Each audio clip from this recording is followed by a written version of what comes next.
So, why don't you introduce yourself, Paul? Okay, I'm Paul Simeone. I'm part owner of Stonefield Farm, along with my brothers Mike and Carl. I've lived here all my life. My father started the farm in 1929 or 30, and we've been here ever since. And maybe I should go way back to the beginning. This property is historical value. Part of it was purchased by there was an organization that was in Concord that actually mined swamps for iron, the Ironworks Farm.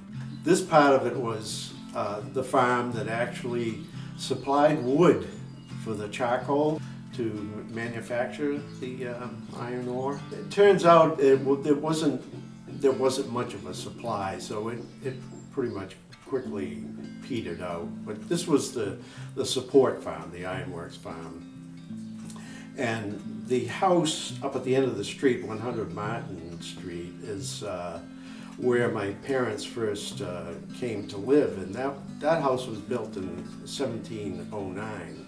And 1929, sometime before that, my uncle bought that place and established a dairy with a few cows. And back then it was really tough times, so families, my father and mother came to live over here. And where was your family from? My father was from Italy. He came over when he was 18 or 19 years old, and my mother came over when she was 5 years old. She's educated here, so she spoke without an accent. My father, not so much. He had when it come time to discipline, you had to you knew the Italian language. Yeah, and you know they had a hard time. So father and mother purchased 10 acres of that property, and my father quickly built the barn down the end and started, there were apple trees on the property, so they were able to pick some apples, and kind of like a subsistence gardening is how it started. So, and he was a stonemason in Brighton earlier, so he built the foundation for the house and got recycled lumber, and a lot of the houses built with recycled lumber. Even this building is... And this is also done with recycled lumber. So you're the youngest of... I'm the youngest of the three. There's quite an age spread there. So your father got some free labor on the farm, and Of that's course. when things That's started what to take Italians off. do. Yeah. They have, of course, I was very young, and I didn't really start working until I was 10 or 12 on the farm. And Carl is the one that stayed on the farm, and I was here also until 1972, and I joined the Acton Fire Department and spent 30 years there, and retired as a captain. I remember one day I said to you, we might be interested in selling this. This would be a turnkey for you. Yeah. You remember that? Yeah. We were inquiring about just renting some space here. Right. And I think it was in the realm of impossible at the time. Very much as a fantasy. We both laughed hard about that, I think. And now look at us. I mean, we're inching close. Come a long way. Yeah.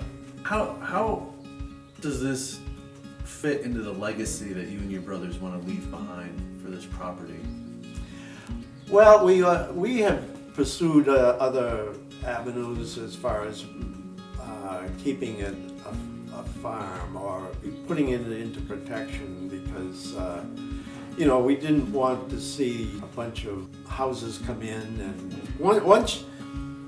once you build a house on a piece of land, that's it. It's no longer available to farm anymore.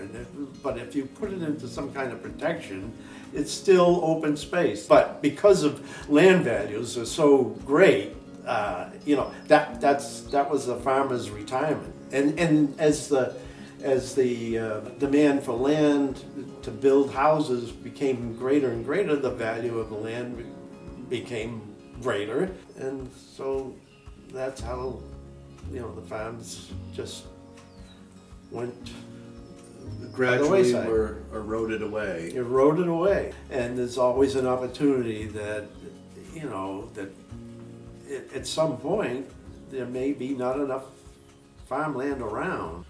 One thing we see anecdotally is every year there's a farm that goes out of business, either because they're not making enough to support themselves and their family, or access to land in Eastern Mass is difficult. Good land, so it's increasingly getting harder and harder to farm. Can you talk about maybe your relationship to the land itself, to the property? You've been here your whole life. Yeah. You know where the groundhogs live. And Yeah, basically, yes. Yeah, because each parcel that was purchased, it was either meadowland or not the most desirable. You have to make it desirable. You have to take a lot of boulders out of the field in order to be able to get enough area to plant, and we managed to do that piece by piece. A lot of the knowledge and whatnot came from my father's background and my mother's background. From this process, we've witnessed and learned how important this property is, Stonefield Farm, to the community of Acton, and the overwhelming interest in keeping it open space has been remarkable. And yeah, because of the historical aspects of it and the location, the aquifer and all that. We have the river running through here. They want to make sure it's protected. So we actually did quite a bit of research on relocating the organization over the past 3 years. And it was not a mistake that we kind of ended up here. We had done a lot of research on our geographic needs and analyzing where our sources are, essentially the farms, and then looking at where we distribute to look at efficiencies in a location. We started to hone in on a place in the Acton community as a place that would be ideal for us for access to major highways, right. Route 2 in particular, as well as 495. We started trying to find farm properties was what we were initially looking at. And we were poking around other places, but when we come down, we enter onto Martin Street. And you make that turn, and there's that sign that says Stonefield Farm. Inspired us to dream big in a way that, how could we make this work? And the more we learn about this property, the more we work with you and your brothers, the more confident we are that this is the right direction.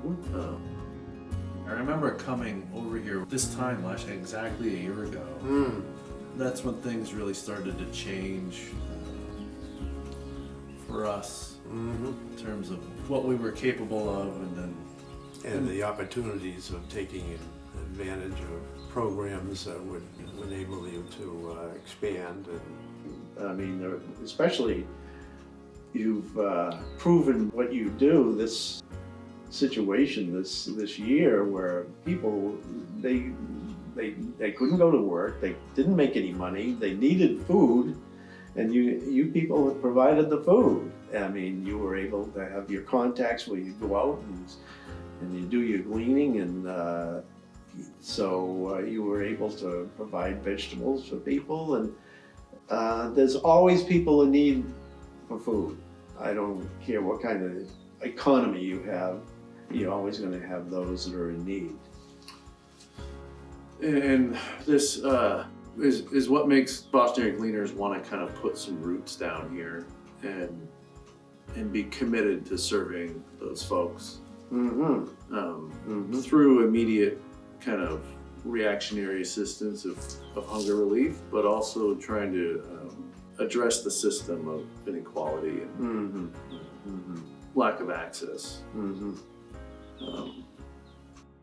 The organization started almost 15 years ago in Waltham, and the Waltham Field Station has been a tremendous incubator for the organization, providing the resources to get launched. But starting about 3-4 years ago, we realized that we were really pushing the limits of what we could do at that site. And there was limitations on our expansion there. We couldn't do any construction, so that really limited us to what was already existing there. I would say in the last 2 years, we've been exceeding the capacity of that facility. We began looking elsewhere to find a new home that could meet our current needs, but also allow us to grow into the vision that we had long term, which was being more integrated into the farming community, more connected to the land, and then focused on addressing the systemic challenges within the current food system. So we love Stonefield Farm the way it is, the charm of it, the utility that it presents as it is. So we're trying to preserve that while also building our capacity up so that we can be more efficient and more effective in our achieving our mission. So we're looking to add cold storage capacity, coolers with a loading dock and a ramp. That's like our big priority right off the bat. And then over time, getting into more washing and packing of the produce. And then as far as the land goes, we're wanting to keep that in vegetable production. And there's a couple different options that we're presented with, which is to grow for hunger relief, meaning grow crops that are difficult for the communities we serve to get, like okra, collards, crops like that.